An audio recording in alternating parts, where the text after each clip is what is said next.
mmoja miongoni mwa wake za wana wa manabii alimlilia Elisha, amekufa.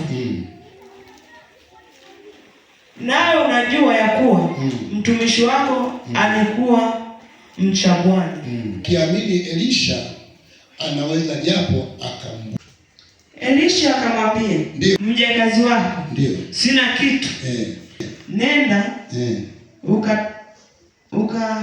usitake vichache. Bwana asifiwe.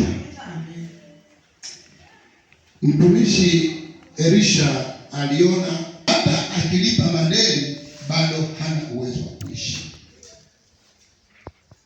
Ndio maana unapoingia kwenye maombi inatakiwa Mungu usikaribie.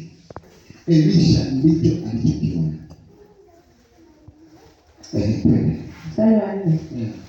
Kisha uingie ndani.